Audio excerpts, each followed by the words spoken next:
Presiding Officer, and I thank the Senator from Oklahoma. This final couple of days that we are going to be in session are very important because they are the days preceding the expiration of the wind energy tax break. It expires on December 31st. There are energy efficiency tax breaks that expire on December 31st. Now, this is unfortunate because these are industries that are rapidly growing. But let's take note here. If you're the oil industry or other older fossil fuel industries, your tax breaks are not expiring on December 31st. For the wind industry, for the renewable energy industry, we have to come back out here every year and try to get those tax breaks renewed. And each year, as we reach this December 31st date, we talk about a Congress just adjourning without completing it, sending total corporate unpredictability out into the marketplace, knowing that we need to have a robust, competitive marketplace. And so, honestly, Adam Smith is spinning in his grave as he watches a Senate expire without continuing the tax breaks for wind, as the tax breaks for all of its competitive industries continue on. Year after year, they're permanent tax breaks.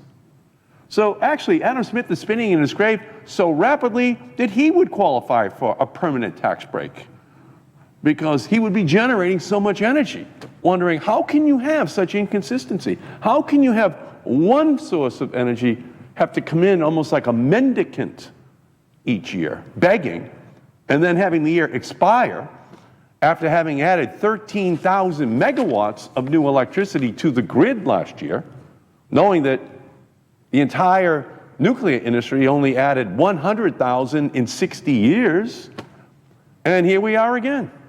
Those tax breaks are going to expire. We are going to leave here. We could not get unanimous consent in order to take them up here today to extend those tax breaks. And once again, the energy sources of the future, the innovative new energy sources, pay the price.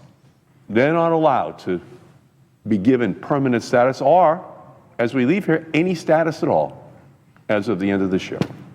So for young people in our country, for the green energy generation, they look and they ask, well, why can't we have our era's energy technologies given permanent tax breaks, or at least a year to year before you go home?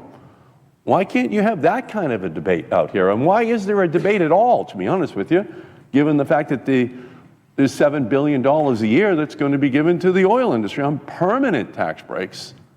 We're not looking for that for wind. We're looking at much smaller amounts of tax benefits. So from my perspective, I look at the warming planet, I look at the Chinese and others who are targeting wind sources. I was in China in 2009, and we rode by a wind factory with wind turbines, hundreds of them. And they were all, in a lot of ways, just pointing right at the American economy, in the same way that those Cuban missiles were pointing at our country in 1962, pointing right at us, a threat to us. But in the 21st century, it's a threat to our economy because we are not investing in these new technologies in the way that we continue to invest in the old. The least it can be is and should be is a level playing field. Let's see who wins. Let's let capitalism work. Let's have this true Darwinian, paranoia-inducing capitalism that allows for winners to be selected based upon the same kind of tax breaks for everyone. If that's the case, I think everyone would be happy. But that's not the way it's going to be this year. And that's not the way it is most years.